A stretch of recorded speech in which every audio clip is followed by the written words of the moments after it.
genres this month. I read some thrillers, some fantasy, some historical fiction, some romance, some contemporary fiction. I read like a screenplay. I read contemporary romance. Like, I was all over the place with the genres. So yeah, if you see me looking over here, it's because my iPad is charging, because it died while it was just not being touched, even though I just charged it. Besides the point, whatever. Okay, so the first book that I read, actually I have, let's see how many books I have first. I read 1, 2, 3, 4, 5, 6, 7, 8 books this month, and yeah, so pretty good month for books. I would say I only DNF'd one book, and I think I had two 5-star rates this month, so it's actually really freaking good. So let's get into it. I'm also going to include a book that I finished on June 1st, because if I don't talk about it today, I might forget what it's about next month, if that's telling of what I felt about it. But anyway, okay, the first book that I read this month was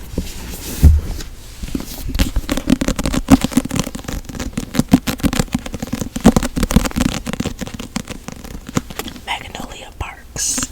So I'm pretty sure most of you guys know what Magnolia Parks is about if you're like on the book talk sphere. I'm not really on book talk, but I've heard about it a lot.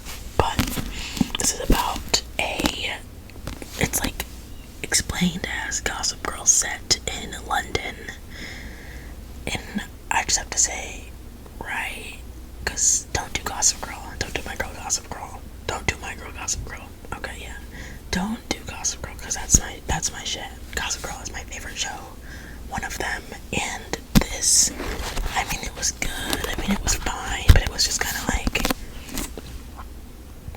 I didn't even care about the tea. The tea wasn't even like hot. I was just like, okay, because whoa, that bug is so crazy. Sorry, I'm in front of a window. I like a miscommunication trope once or twice, but the whole book is a miscommunication trope. It's just every other chapter, it's like, oh my god, I'm in love with him, and it's like, oh my god, I can't believe he did that. And it's like, oh my god, but like, I think we're gonna be good at this, and it's like, I can't believe he did that. I'm like, girl, he has a pattern. We see it. It's not gonna happen the way you want to, queen. But yeah, it's alternating POVs between Magnolia and BJ, and Magnolia is a Serena Vanderwoodson type, like a socialite, but she's a teenager because her dad's a record label producer person thing, right? And her mom is, I think she has a wine, makeup, something that the Kardashians have. One of those businesses. That doesn't help because the Kardashians literally have every single business, but some kind of just like random business. And I give this one a 3-star because I didn't like it.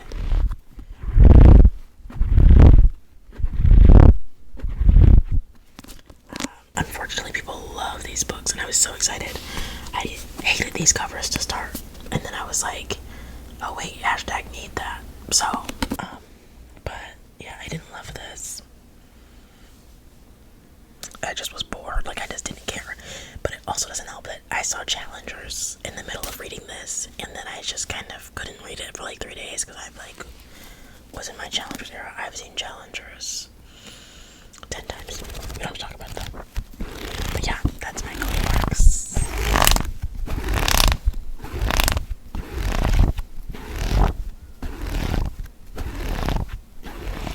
I like how this book is really tightly bound, so I had to break the spine. I didn't want to, but gotta do what you gotta do. Okay, the next book let me turn off the little bar mode. The next book that I read was the Challenger screenplay. I don't have that physically, but I didn't really rate it because it's a screenplay. Like, I don't want to rate a screenplay. It was very good though. A lot of different things from the movie. I will say though, if you like Challengers, this will make sense. If you don't, then you probably have no idea what I'm talking about. the screenplay was a little bit repetitive and a little bit too not predictable. But okay, here's one thing. So in the movie, Patrick says, "Break a leg." I think no, that's in the screenplay. That's in the screenplay. In the movie, Patrick says, winning the junior US Open is a curse. Whoever wins the junior US Open usually is like ranked in the top 300, right? And then in the actual movie, it ends up he wins the junior US Open, and then he's in the top 300. So in the screenplay, it's like that, but like a lot of times it's like, okay, break a leg, and then Tashi breaks her leg, and then it's like, and then in the movie there's also I hope your grandma dies of a stroke, and she has a stroke. It's like a whole, it's just too predictable in that way. There's only so many times you can get away with a character predicting the future before I'm like, oh, can you like see shit? Like, are you that so ravening? But I mean, yeah, love Challengers. Best movie ever. I'm not gonna talk about it too much, but Justin Kuritzkes writes a really, really fun screenplay, I think, so big fan of that. But the next physical, actual, published, real book I read was The Familiar by Leigh Bardugo.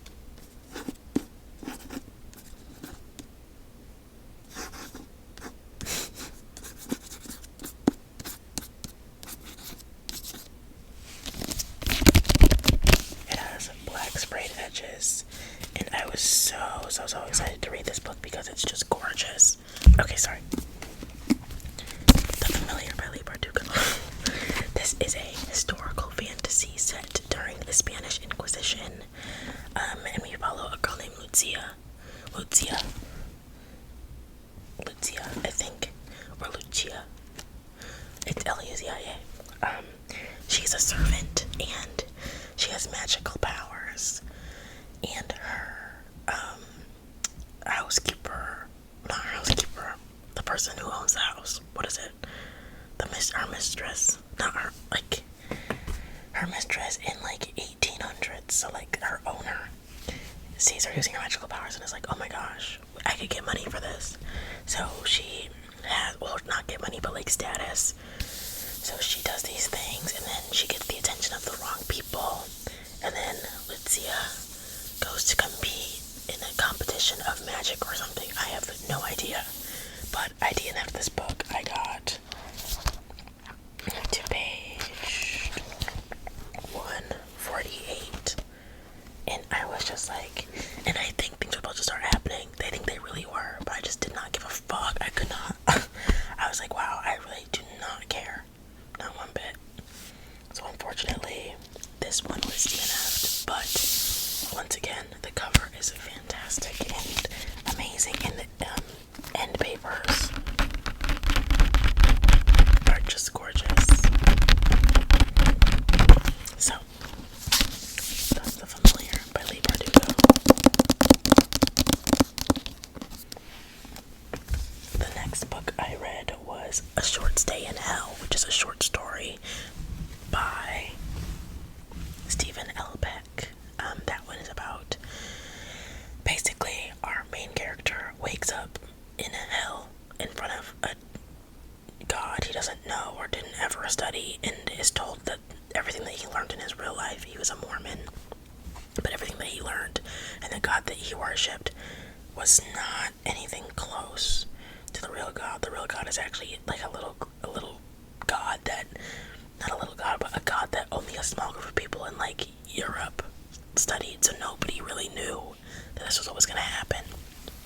And basically, he gets sent to his own personal hell with other people who like, so he goes to this hell, okay, and other people are there, but he has to find, okay, it's a hell where every single book that could possibly be written is written, and in this hell, him and everybody else who was sent here has got to find their life story beginning to end with no typos. But the books are like semicolon, period, 1, 3s, like it's every single type of book that can ever be written. A whole bunch of N's, a whole bunch of B's, a whole bunch of N's and B's, a whole bunch of, so it's like this infinite library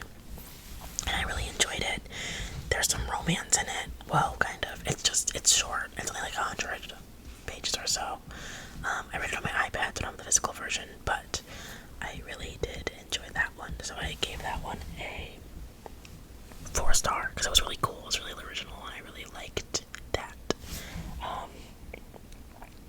But yeah, so the next book that I read in May was my first 5-star, and it was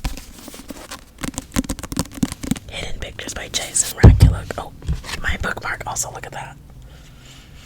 Kind of really cool. I was in my childhood bedroom when I found it, so I was like, okay, I'm gonna be using that. But yeah, Jessa and Rekulak's Hidden Pictures.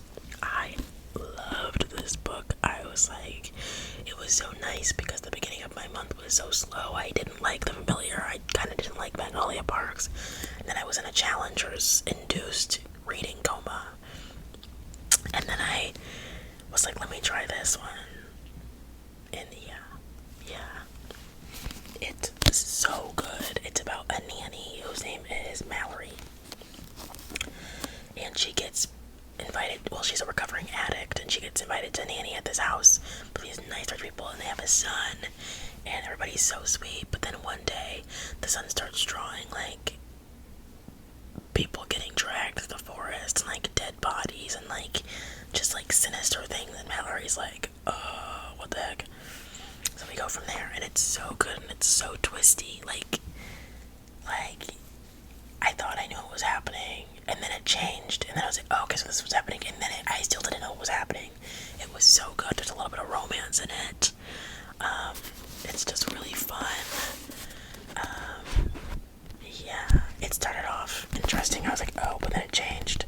It's just so good, and then it has, like, drawings in it that the kid drew, so you can, like, kind of get immersed in the story. But it's so good. Like, this is, if you're gonna read a thriller, let's see, what I say this, am I being true when I say this? Yes, if you're gonna read a thriller, out of all the ones I've read so far this year, this is it. It was so good. I loved it. But yeah, highly recommend Hidden Pictures.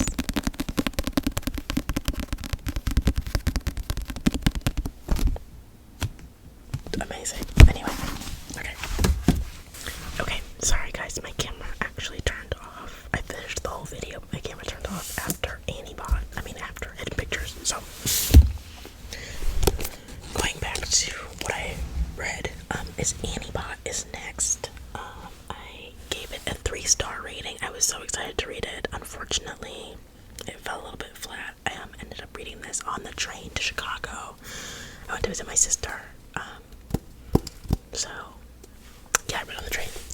It's about a girl named Annie, well, a robot named Annie and her owner, Doug, and it follows Annie trying to experience becoming human and dealing with, like, well, she's not becoming human, but learning more and more stuff and trying to be, kind of just being a girl, kind of like being a girl in America, but this is through the analogies through a robot instead of a human girl, but it's really all pretty much the same, except she has an owner, and she lives to please Doug, which is kind of how sometimes in a relationship you don't realize it, but that's what you're doing. You're living to please your partner if it's not a good relationship. So it's a really interesting and introspective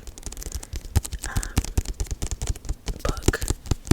It was a little bit of a contemporary fiction where I was like, why are you calling it contemporary fiction? A little bit of one of those literary fictions, like a Sally Rooney book, where I was like, oh, there's not much going on here. But more than a Sally Rooney book, I will say. But it was kind of one of those, like, here's today, here's tomorrow, here's the next day, here's the next day. Like, it was kind of just like, okay, got it. But it wasn't riveting, I guess. I was really excited for it, so I was a little bit disappointed by that. But yes, I would recommend it. I think it's a good read for women and girls and just everybody who needs to realize that they need to be able to stand their ground and talk to themselves. It's basically an emotionally manipulative relationship. If you've had one of those or you're in one of those, read Annie-Bot. It'll help you think of some stuff. It's actually really interesting. And then Next, I have my other 5-star of the month, which is Just Stars for the Summer by Miss Abby Jimenez.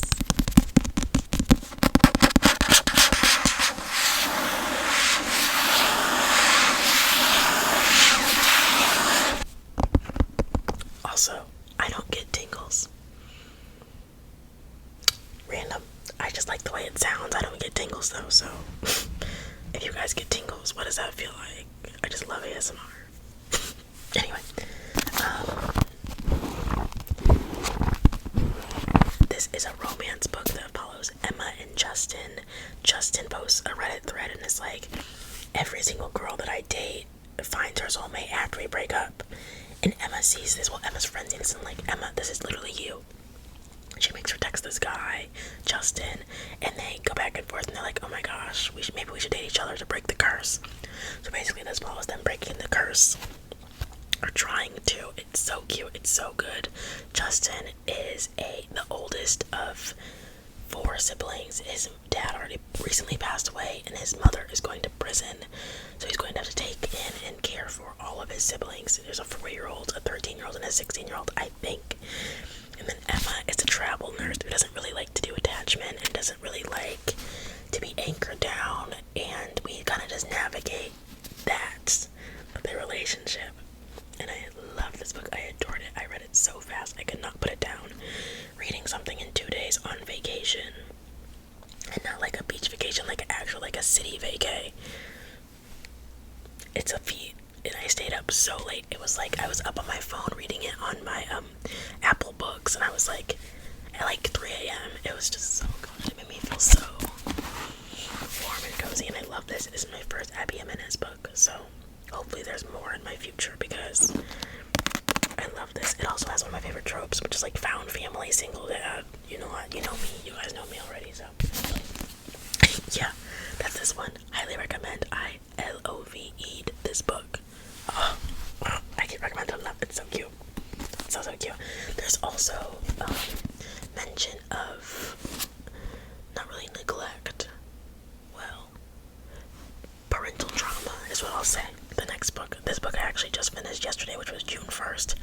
But I feel like if I don't talk about it today, I won't remember what it's about on June 30th, June 31st, July 1st. Is there a June 31st?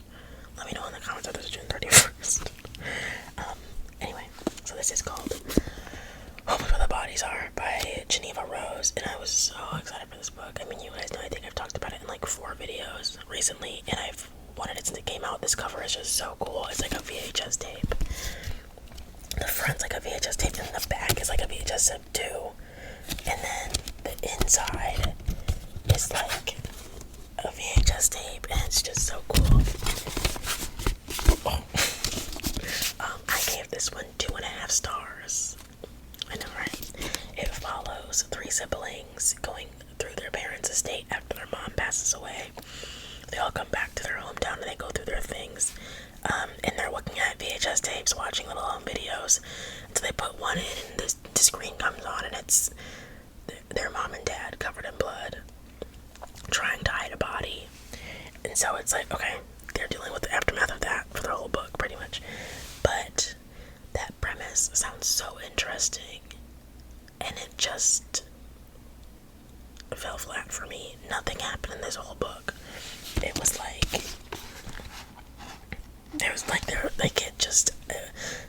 the last 20 pages were the most exciting, but the climax and like the T part of the thriller happened in the last, the first 5 pages of the last 20 pages. So like, the last 20 pages of the book was what the climax was, basically. And it was set up in a way where like the twist was really good, but it wasn't a twist that I was expecting. Like, it didn't really make sense. Like, it wasn't a twist that I was like, whoa, what was it gonna be? Like, I wasn't even like kind of anticipating there being a twist. And I think that it would have been more fun if it was less like cut and dry one thing and then it completely just wasn't, like, completely flipped. So that's this one. I thought this was her debut novel, but it's not her debut model. Whoa, I thought this was her debut novel, but it's not her debut novel. There was like weird, cringy analogies and just like, I was just trying to I just want to read it, guys. I almost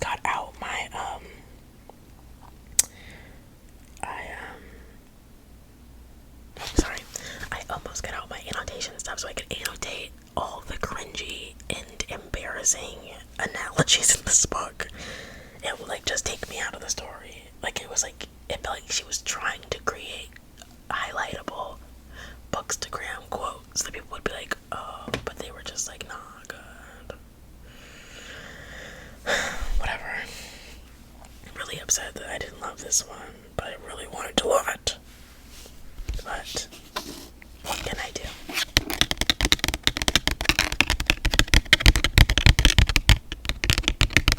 What can I do?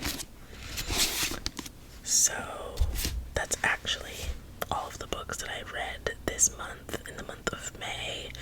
I'm excited for June. I've got some queer reads lined up, some lesbian reads, some gay horror. I'm very excited. I hope I get to all the things that I want. I want to reread Call Me By Your Name. I know that's controversial, but I loved that book in senior year of high school. It was even my yearbook quote, my senior quote, and I did my like thesis paper on it. So I really just want to go back and reread it because it's summer and June, whatever. So I'm excited for June, but that was May, and I hope you enjoyed it, and I hope you like and subscribe and come back on Thursday for the next video. I'm gonna do a new filming schedule where I'm gonna post Monday and Thursdays. So if you guys want another video, it's coming in a couple days. So yeah, thank you for 900 subscribers. Oh my god, we're almost at 1,000. I just started this account like 3 months ago, so to almost be at 1,000 is crazy. And I love you guys so much. I love you so much. So you guys make my heart happy in your comments, and I try to respond to all of you always, because I just like to talk to you guys. And yeah, I hope you guys have a good week and day or night or whenever this is finding you. And yeah, I love you guys very, very much, and I will see